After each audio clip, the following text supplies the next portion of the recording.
Setiap kita muslim di dalam kehidupan ini selalu ingin dicintai oleh Allah Subhanahu wa ta'ala,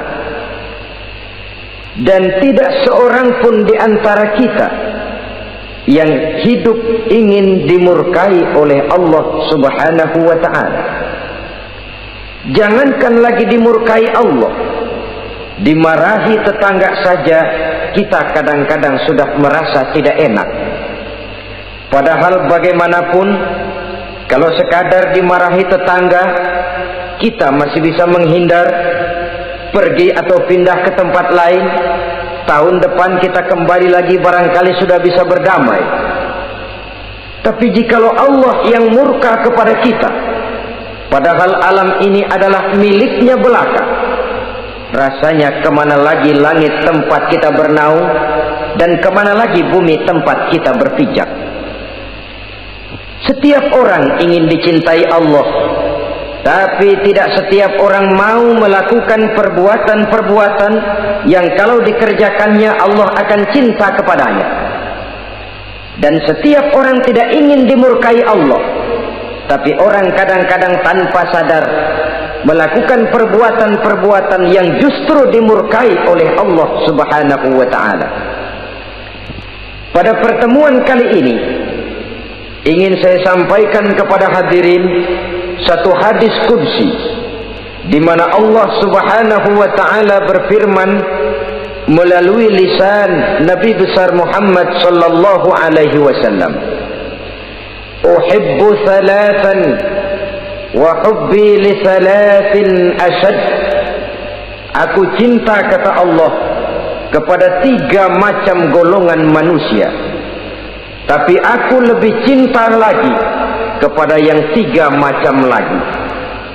Jadi ada yang sekedar dicintai Allah, ada yang lebih lagi dicintai oleh Allah Subhanahu wa ta'ala. Siapa mereka?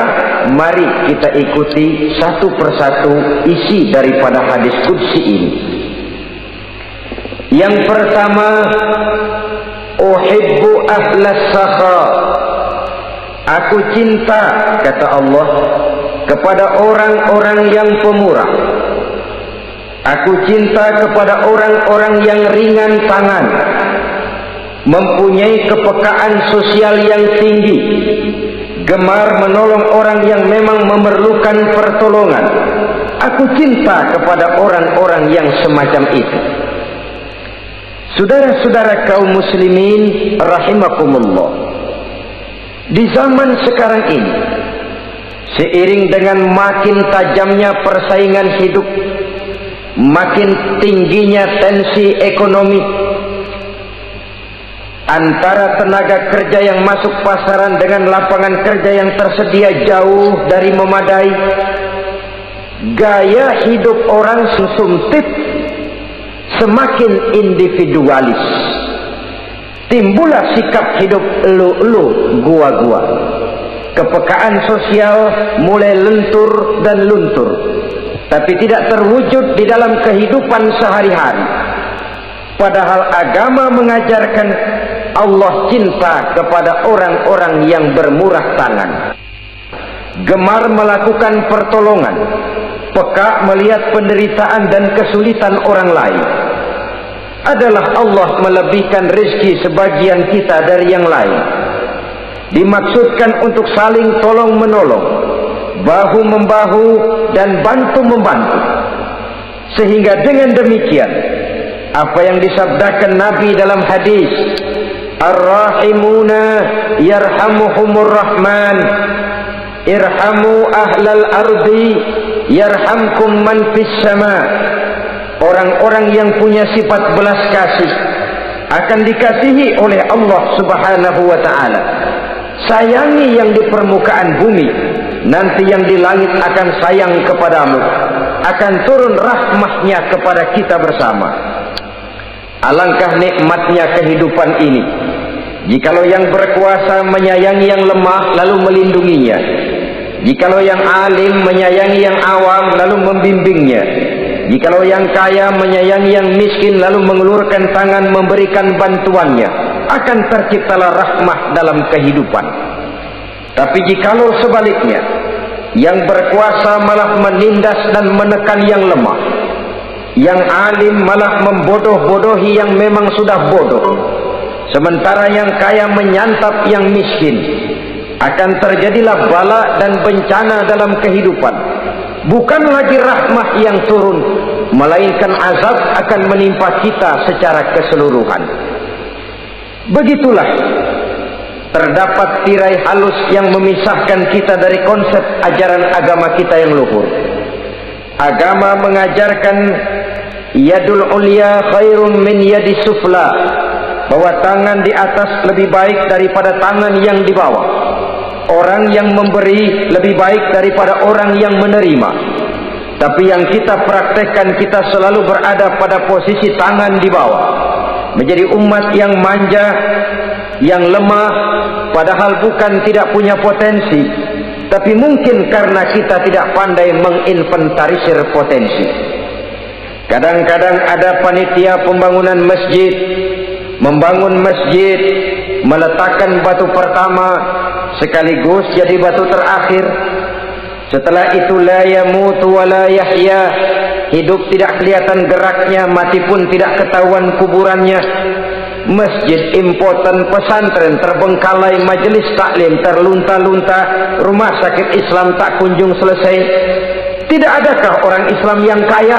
Banyak. Tidak adakah orang Islam yang punya posisi kunci, posisi basah, posisi menentukan? Banyak. Secara jujur kita harus berkata, yang belum banyak ialah yang mau berbuat atas nama dan demi kepentingan agamanya. Kita juga bukan tidak punya potensi. Kita tidak pandai menginventarisir potensi untuk kepentingan dan kemaslahatan kita bersama. Saudara-saudara kaum muslimin rahimakumullah. Dengan demikian kita bisa lihat dalam kehidupan sehari-hari di masjid misalnya. Itu kalau hari Jumat kadang-kadang kita sengaja mau berangkat sholat Jumat tidak bawa uang. Maka yang paling lancar di masjid kotak. Saudara boleh lihat kotak itu dari sudut ke sudut hampir tidak pernah macet, lancar betul jalannya. Sekali macet kotak 50, 100. Wajar kalau masjid-masjid kita lalu impoten. Bagaimana akan mengadakan kegiatan kalau tidak ada dana? Oleh karena itu pada kesempatan ini saya ingin mengetik, berbahagialah kita jikalau oleh Allah Subhanahu wa taala diberikan kepercayaan berupa titipan, wa mal malu wal banuna illa wadai'. Harta dan anak-anak tidak lain satu titipan dari Allah Subhanahu wa taala. Dan pada suatu saat titipan itu akan diambil oleh yang empunya. Allah cinta kepada orang-orang yang pemurah.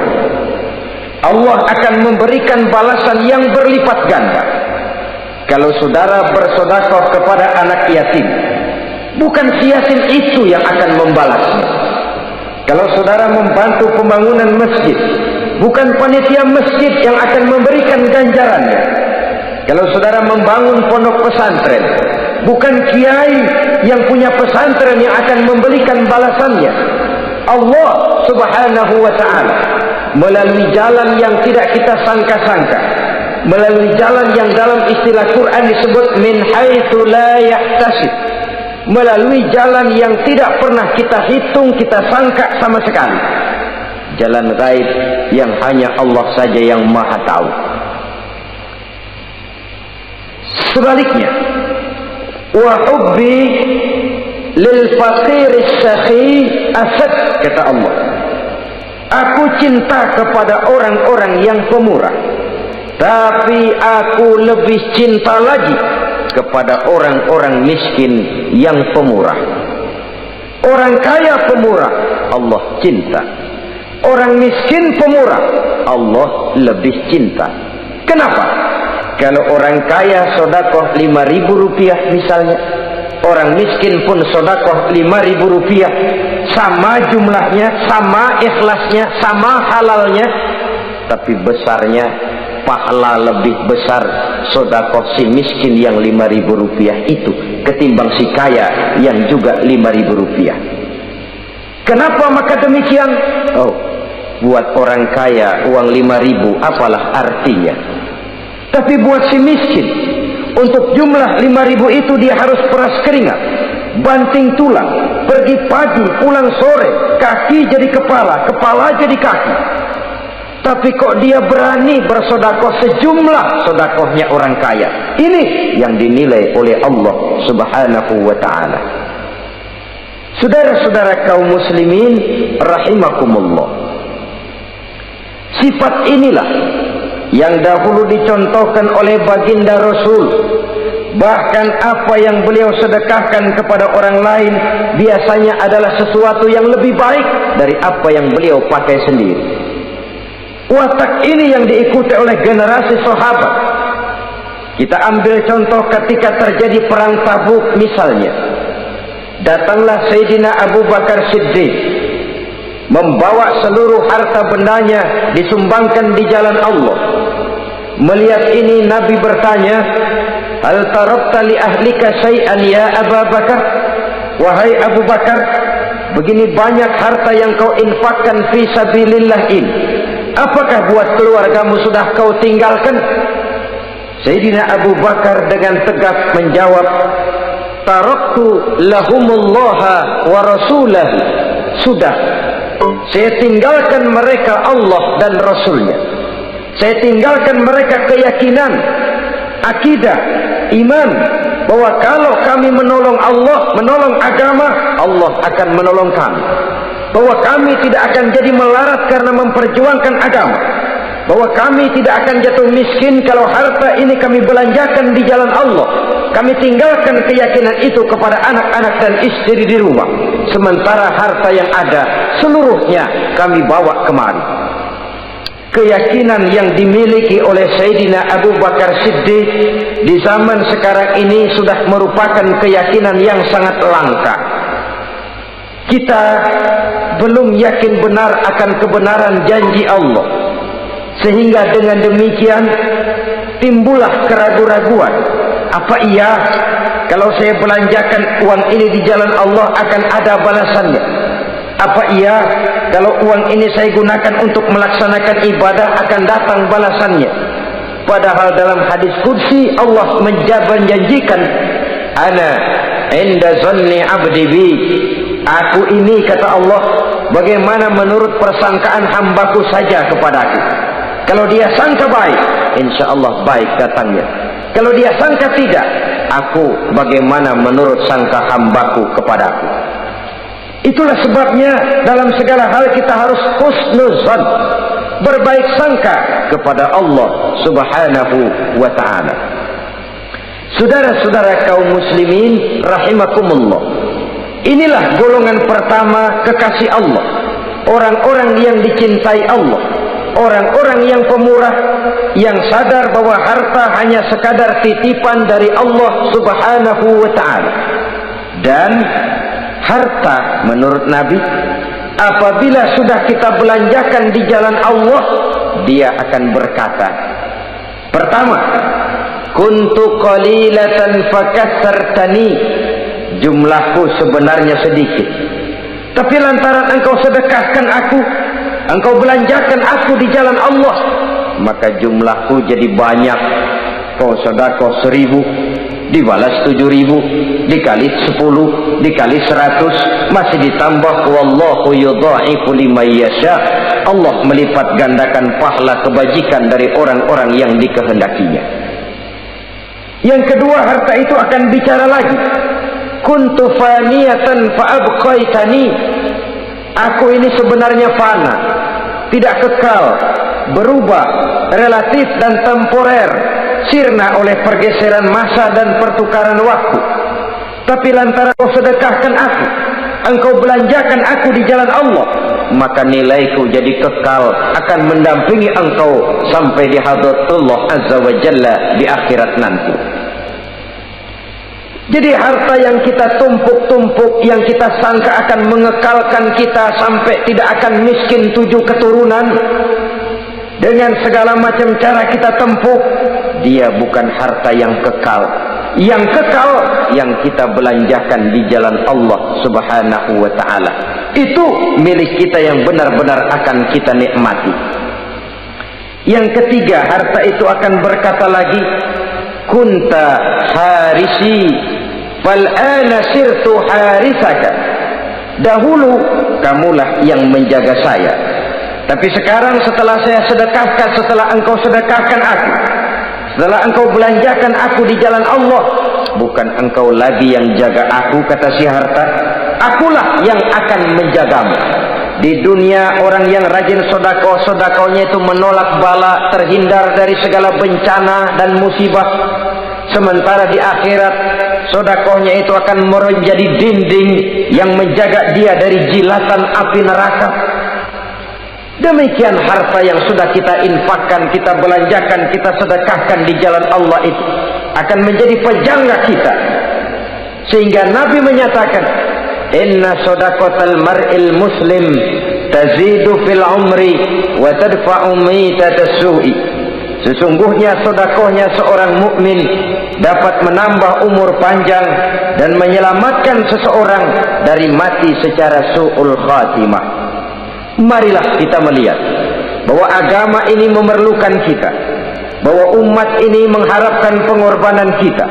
Dengan segala kemampuan yang ada pada diri kita, mari kita menyadari bahwa harta kita yang benar-benar milik kita, sesungguhnya yang sudah kita belanjakan di jalan Allah Subhanahu wa ta'ala. Saudara-saudara kaum muslimin rahimakumullah, inilah golongan pertama. Golongan yang kedua yang dicintai oleh Allah Subhanahu wa ta'ala, uhibbul mutawadhi'in. Aku cinta, kata Allah, kepada orang-orang yang rendah hati, orang-orang yang membawa ilmu padi, makin berisi makin merunduk, makin di puncak makin sadar akan kelemahan dan keterbatasannya. Aku cinta kepada orang-orang yang rendah hati.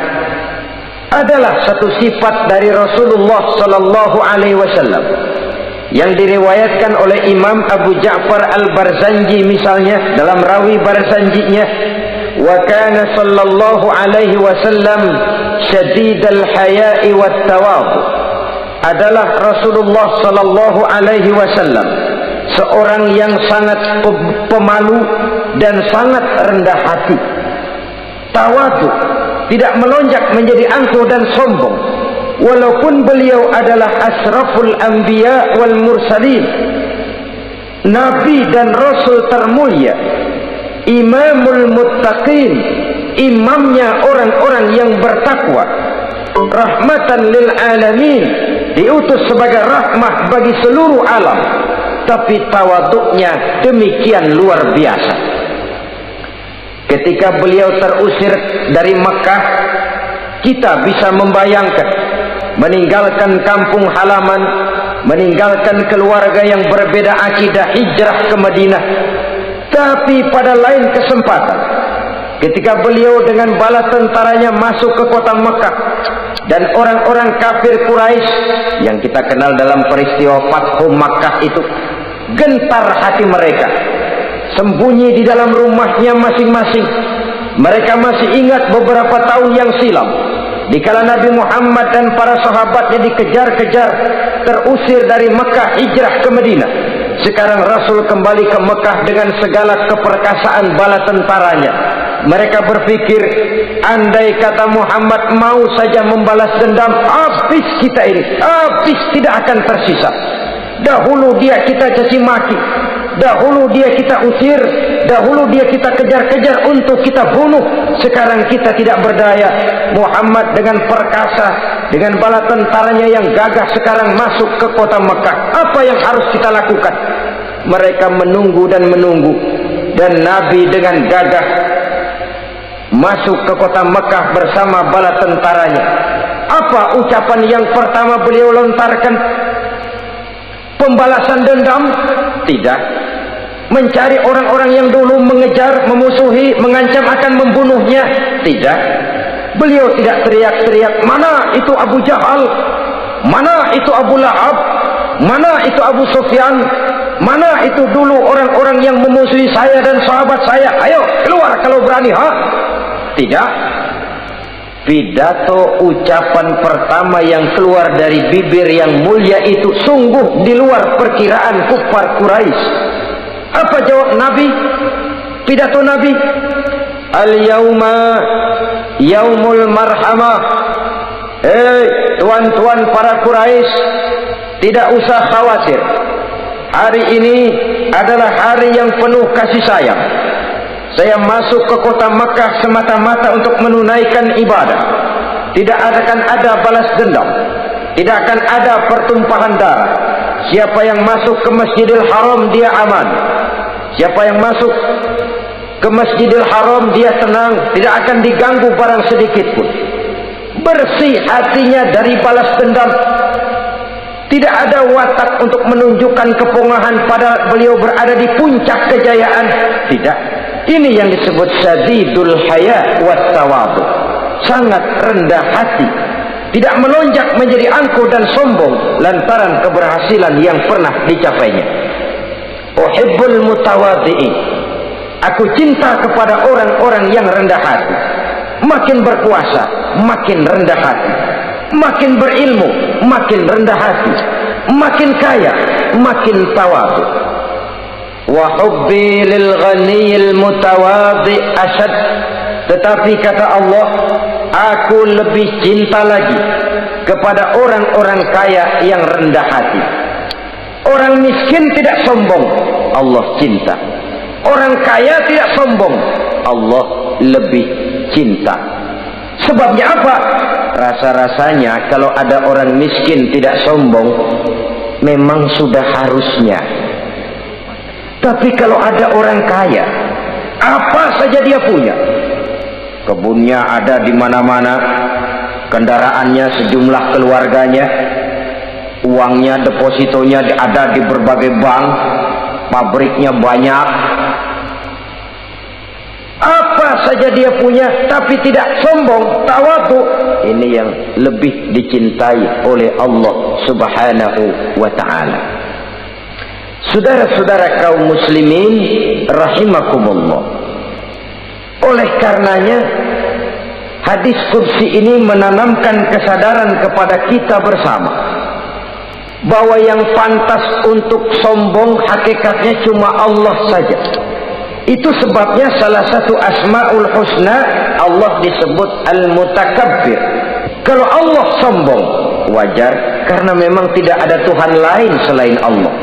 Alam dan seluruh isinya adalah miliknya belaka. Tidak ada satupun yang bisa mengklaim. Al-mutakabbir huwallah. Yang pantas sombong hanya Allah Subhanahu wa ta'ala. Saudara-saudara kaum muslimin rahimakumullah. Yang ketiga, orang yang dicintai oleh Allah Subhanahu wa ta'ala, uhibbut taibin. Aku cinta kepada orang-orang yang bertaubat, kepada orang-orang yang apabila berbuat kesalahan dia segera sadar, dijadikannya kesalahan itu sebagai satu pelajaran untuk tidak diulanginya lagi pada masa yang akan datang.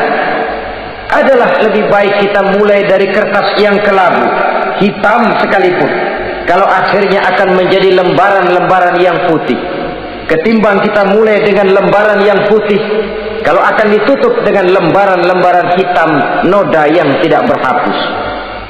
Allah Subhanahu wa ta'ala Maha Pengampun, Pengasih dan Penyayang. Ia akan memaafkan segala perbuatan yang bersifat salah dari hamba-hambanya, asalkan tidak diulanginya lagi. Manusialah yang sering kejam, membiarkan dirinya larut dan hanyut diseret arus dosa. Ia sadar itu satu kesalahan, tapi tidak berupaya untuk menyelamatkan dirinya sendiri. Apakah itu berupa yang namanya judi, minuman keras, menipu orang lain, durhaka kepada kedua orang tua, jahat kepada tetangga, suka memfitnah orang lain. Dibiarkan dirinya hanyut di dalam lembah dosa tanpa upaya penyelamatan sama sekali. Atau kadang-kadang mengulur waktu.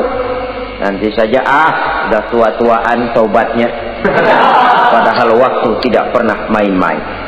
Uhibbut taibin, aku cinta kepada orang-orang yang mau bertaubat. Wa hubbi lisyabit taib asad, tapi aku lebih cinta lagi kepada orang-orang muda yang mau bertaubat. Apabila orang tua bertaubat, Allah cinta. Anak muda bertaubat, Allah lebih cinta. Dalam usia mudanya, di mana darah masih mengalir dengan panas, sejuta khayal dan keinginan masih bersemi di dalam benaknya, dia sanggup blokir semua itu, disalurkannya di jalan Allah. Allah cinta sekali kepada orang-orang semacam itu.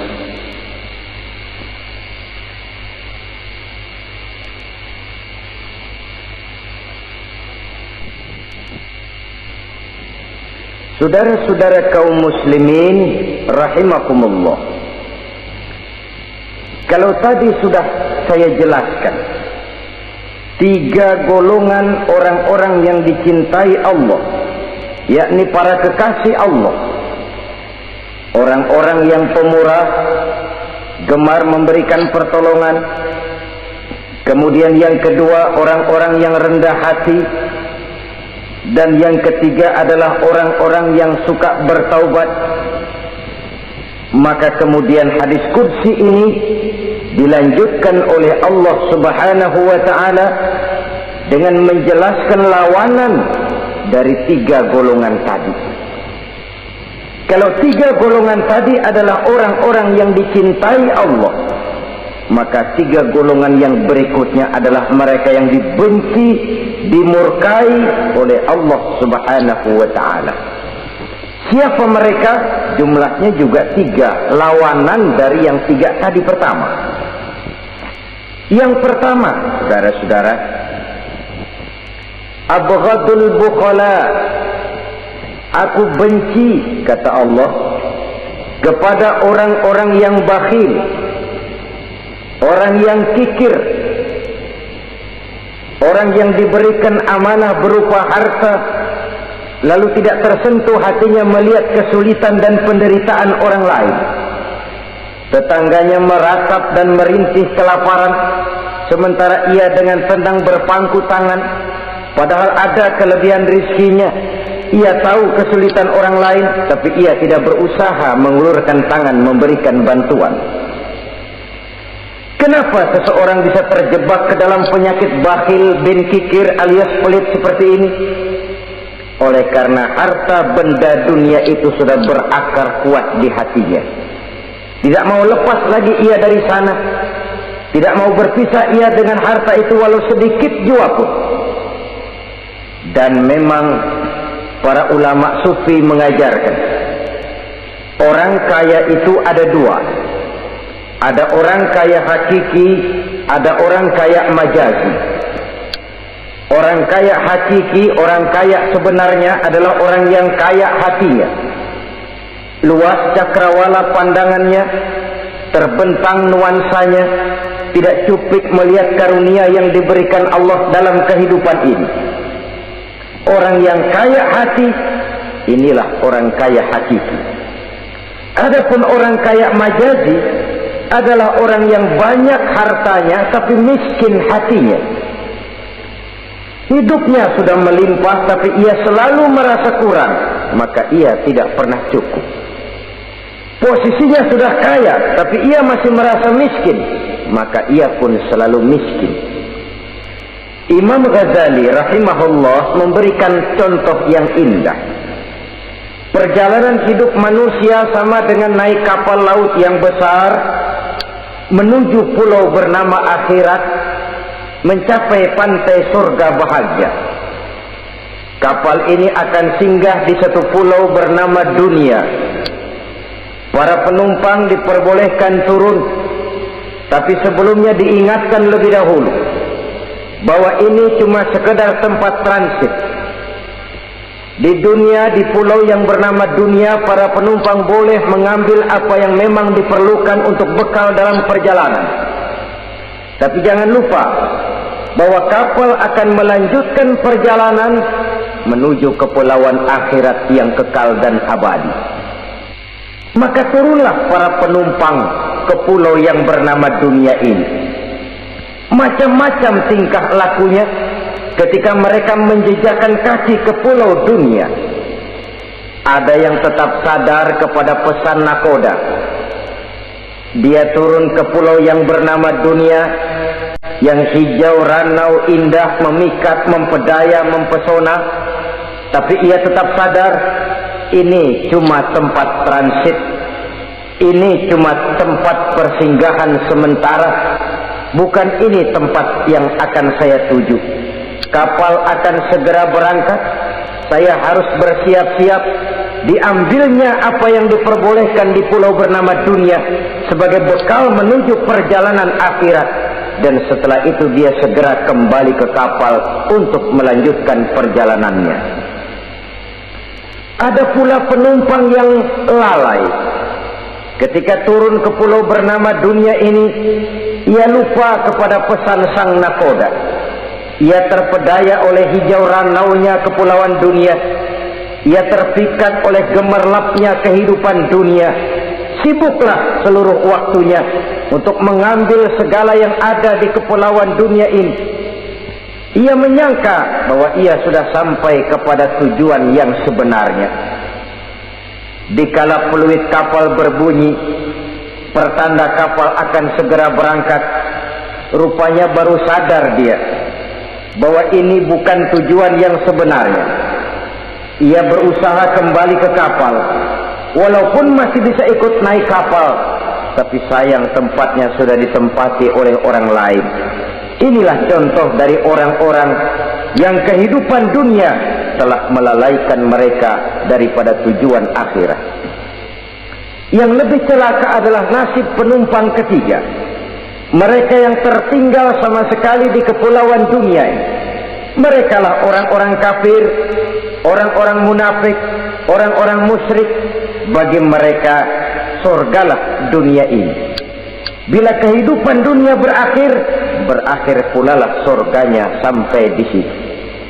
Ia menyangka sudah sampai kepada terminal akhir, padahal cuma sekedar halte, tempat di mana kapal singgah sebentar saja untuk melanjutkan perjalanan menuju kepulauan akhirat yang kekal dan abadi. Saudara-saudara kaum muslimin rahimakumullah, orang-orang yang sadar bahwa dunia cuma sekedar satu tempat transit, maka kesadaran itu menggugah dia kepada keyakinan terhadap kalimat inna lillahi wa inna ilaihi raji'un. Segalanya datang dari Allah, segalanya akan kembali kepada Allah.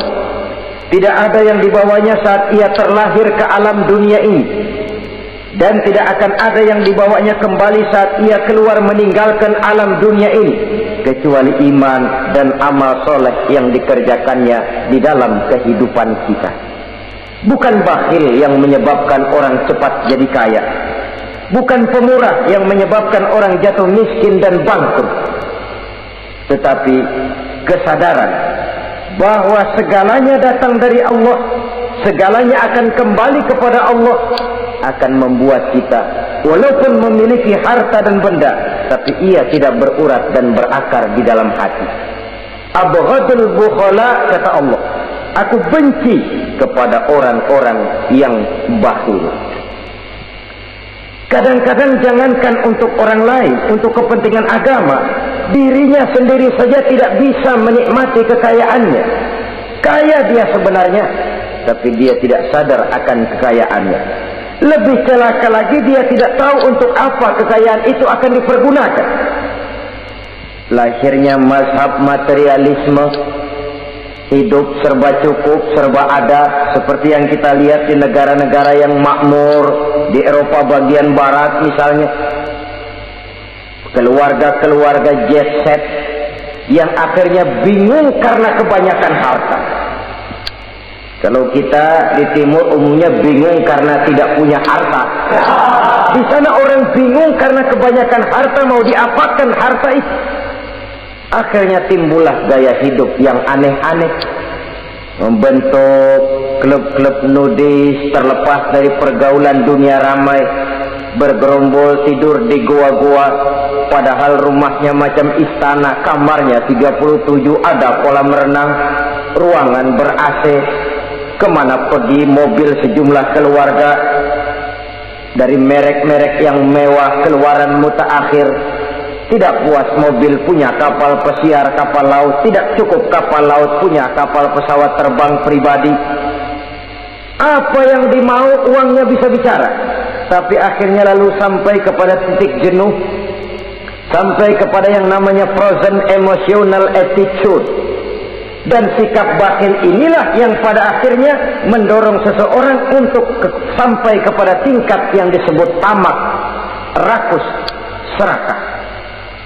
Dan mental semacam ini tidak hanya membahayakan bagi pribadi yang punya watak, tapi juga bagi lingkungan, bagi masyarakat, bahkan dalam skopnya yang luas, bagi pertumbuhan suatu bangsa, bagi pertumbuhan suatu negara. Sikap-sikap tamak, rakus, serakah, mau menang sendiri, mau kuasa sendiri, mau basah sendiri, mau kaya sendiri, persetan dengan orang lain, adalah sikap-sikap yang tidak saja bertentangan dengan ajaran agama kita, tapi juga bertentangan dengan falsafat dasar kehidupan bangsa kita, yakni Pancasila. Saudara-saudara kaum muslimin rahimakumullah. Lawanannya kemudian Allah menyatakan, wa bughdi lil ghaniyil bakhil asyad. Aku benci kepada orang yang bakhil, tapi aku lebih benci lagi kepada orang-orang kaya yang bakhil.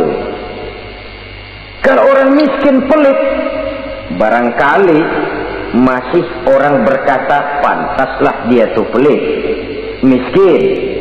Tapi kalau kaya, bakhil, kaya, pelit, rasanya orang menyayangkan.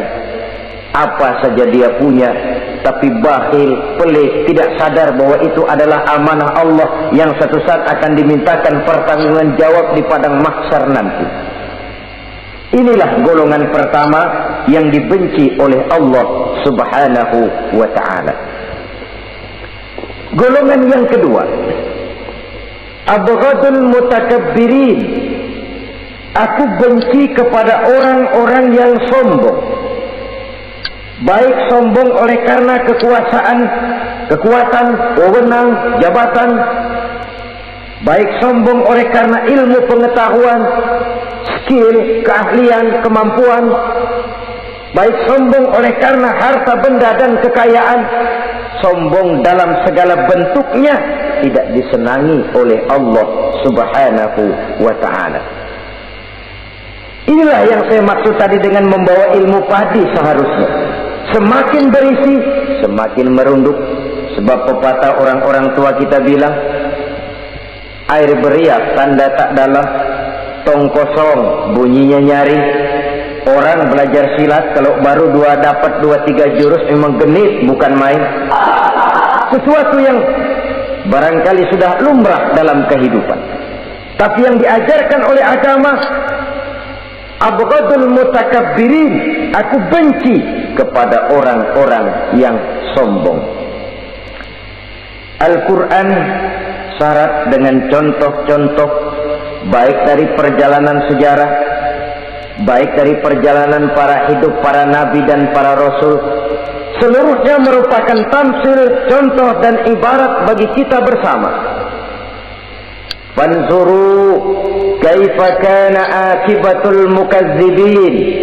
Fanzuru kaifa kana akibatul mujrimin. Berjalanlah kamu di permukaan bumi, lihat bagaimana akibat yang diderita oleh para pendusta. Lihat bagaimana akibat yang diderita oleh para pembuat dosa, oleh orang-orang yang sombong, angkuh, congkak dan takabur. Mereka satu demi satu mengalami kehancuran, tenggelam di perut sejarah. Kurang apa Fir'aun? Kurang apa Raja Namrus? Kurang apa Raja Abrahat? Tentaranya gagah perkasa, kekuasaannya luas, istananya megah dan besar, pengawalnya gentayangan di mana-mana, intelnya selalu siap siaga menjaga keamanan. Sang raja diraja, entoh waktu berputar masa beredar, tenggelam oleh perputaran waktu dan peredaran zaman. Tidak ada satu keabadian dalam kehidupan ini. Akankah kita melahirkan Fir'aun kelas baru, Namrud di zaman modern, Abrahat gaya kini, yang semakin berada di puncak kekuasaan semakin lupa diri dan lupa daratan, menjadi orang yang hanya mau benar sendiri, adil sendiri, makmur sendiri, tidak peduli menari di atas bangkai dan penderitaan orang lain? Akankah kita melahirkan korun gaya baru yang sombong oleh karena harta kekayaan yang berlipat ganda? Ataukah kita akan melahirkan barsisul abid gaya baru yang sombong oleh karena ilmu pengetahuan yang dimilikinya? Marilah kita menyadari al-mutakabbir huwa Allah. Yang pantas, boleh dan sombong, wajar untuk sombong, cuma Allah subhanahu wa ta'ala. Abghadul mutakabbirin, aku benci kepada orang-orang yang sombong. Saudara-saudara kaum muslimin rahimakumullah, lawanannya kata Allah, selebihnya wa bughdi lil faqiril mutakabbir asyad. Tetapi kata Allah, aku lebih benci lagi kepada orang miskin yang sombong. Ini yang sudah tidak punya pilihan. Orang pintar sombong barangkali lumayan, goblok sombong minta ampun, pejabat sombong barangkali karena punya pangkat, rakyat sombong apa yang mau disombongi, orang kaya sombong barangkali karena kekayaannya, melarat miskin sombong minta ampun. Sebab itu kata Allah, aku benci kepada orang-orang sombong, tapi aku lebih benci lagi kepada orang-orang miskin yang sombong. Hadis qudsi ini tentu saja memberikan satu kesadaran rohani yang paling dalam pada kehidupan kita setiap pribadi muslim, bahwa kita sejauh yang bisa kita lakukan hanyalah berusaha berbuat. Kita terikat oleh sunnatullah, kata kita orang beragama, hukum alam kata para ahli alam, natural of law katanya. Tapi di sebalik itu sesungguhnya segala hasil usaha, kepastian dan ketentuannya hak prerogatif dari Allah subhanahu wa ta'ala. Sehingga pada puncaknya kita akan sampai kepada penjujur la haula wa la quwata illa billah. Tidak ada daya kita, tidak ada kekuatan kita kecuali apa yang memang telah diberikan Allah. Dialah sumber daya, sumber gerak, sumber seluruh kekuatan. Dan kita manusia hanya mencapai itu kalau dikaruniai oleh Allah subhanahu wa ta'ala. Sewajarnya makin bertambah ilmu, makin sadar kita akan kebodohan kita. Seperti yang diucapkan oleh Al-Imam Syafi'i rahimahullah, setiap tambah ilmuku, bertambah taulah aku akan kebodohanku. Sewajarnya semakin bertambah harta kita, semakin sadar kita akan kemiskinan kita. Semakin bertambah tinggi pangkat dan jabatan kita, semakin sadar kita dari mana kita datang, kemana kita akan pulang, dan di mana kita akan berada sekarang. Dengan kata lain, ilmu itu, harta itu, pangkat dan kedudukan itu sesuatu yang perlu dan perlu. Tapi bukan sebagai tujuan. Semuanya cuma sekedar alat. Tujuannya apa?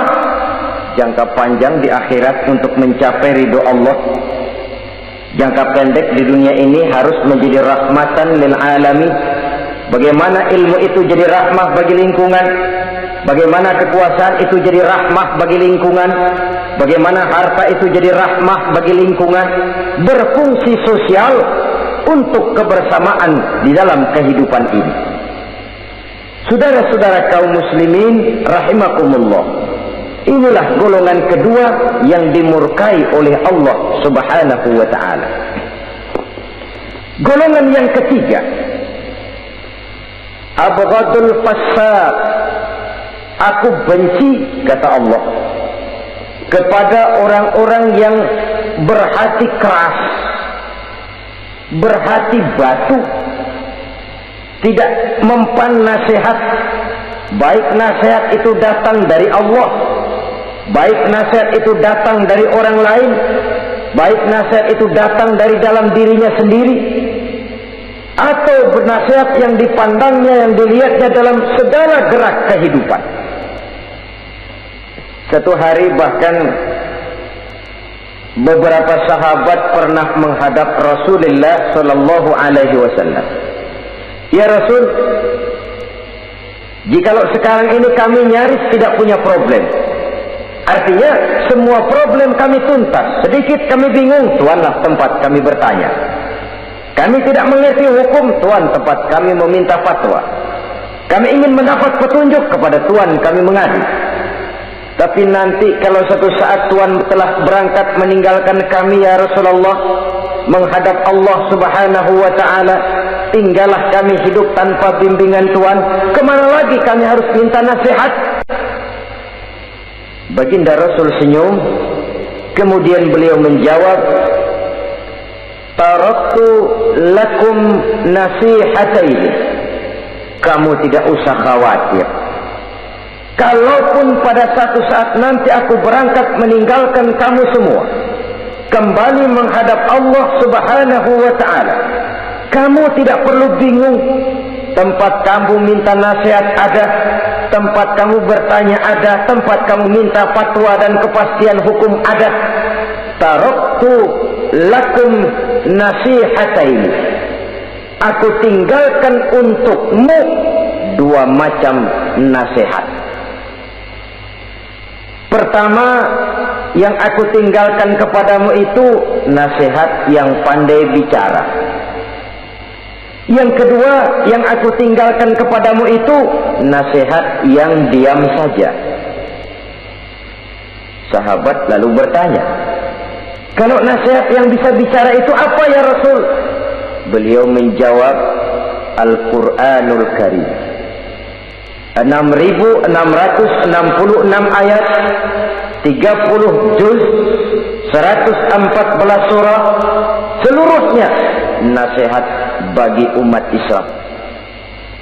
Apapun yang akan kau kerjakan, kemanapun kau akan pergi, bertanyalah kepada Al-Quran, minta nasihatnya.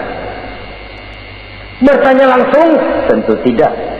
Bertanya kepada Al-Quran artinya fas'alu ahla dzikri in kuntum la ta'lamun. Jikalau kamu memang tidak mengerti, bertanyalah kepada yang mengerti. Yang mengerti Al-Quran tentu tidak lain para ulama, para kiai, para asatidz, guru-guru yang mengasuh kita di majelis taklim. Nasihat yang pandai bicara, Al-Quranul Karim.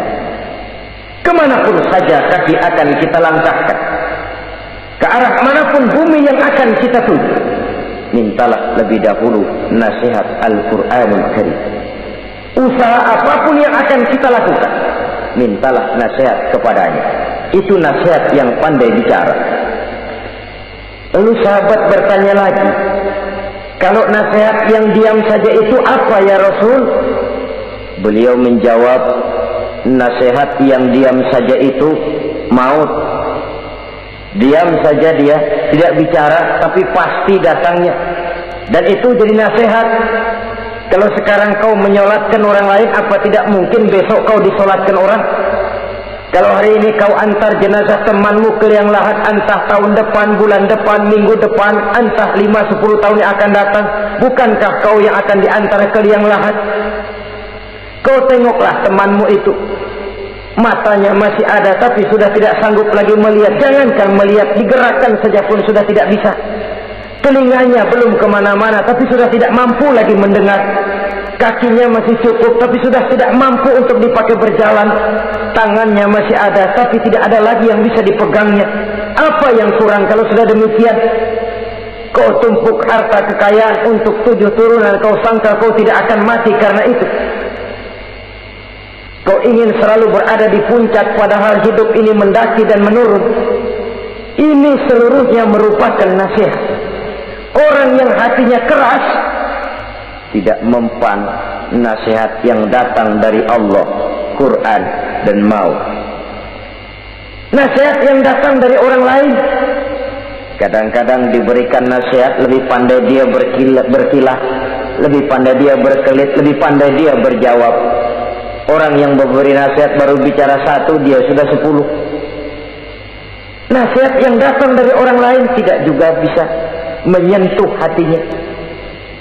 Atau nasihat yang timbul dari dalam dirinya sendiri. Kulit yang mulai berkerut, uban yang mulai bertabur, gigi yang permisi satu demi satu. Itu kan seluruhnya merupakan nasihat. Tapi orang yang hatinya keras, kasar, istilah kita barangkali sudah kulit badak, muka tembok, kuping kebo, masuk dalam golongan khatamallahu ala qulubihim. Allah sudah tutup cap, Allah stempel hati mereka, tidak masuk lagi nasihat. Na'udzubillah summa na'udzubillah. Beruntung kita kalau oleh Allah ini diberikan hati yang lembut, peka, mudah menerima kebenaran, tidak tertutup terhadap kebenaran. Walaupun kebenarannya itu datang dari seorang budak yang hitam legam.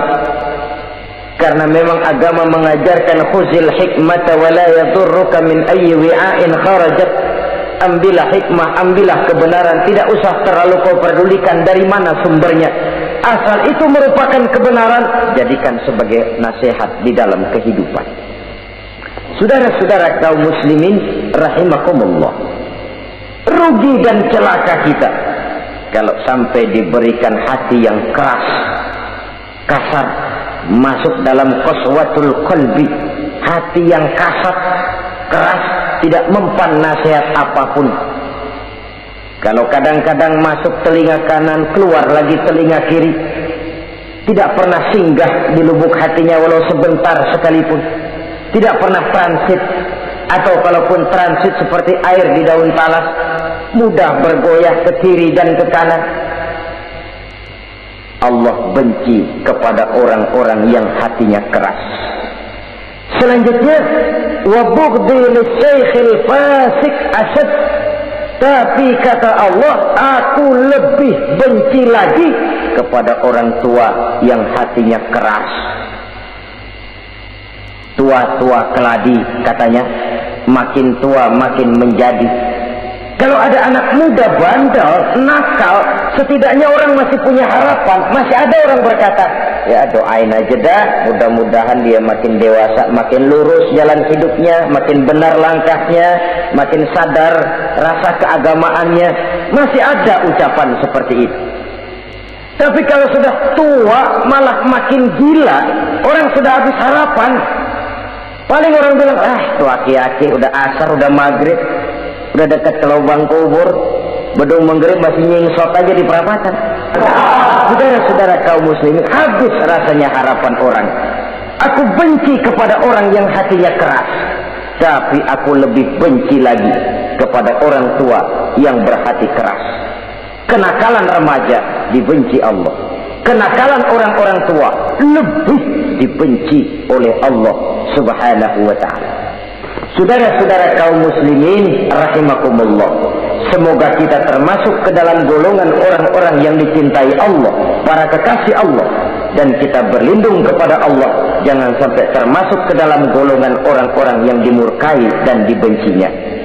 Inilah yang kita bicarakan pada pertemuan kali ini. Terima kasih dan mohon maaf. Wassalamualaikum warahmatullahi wabarakatuh.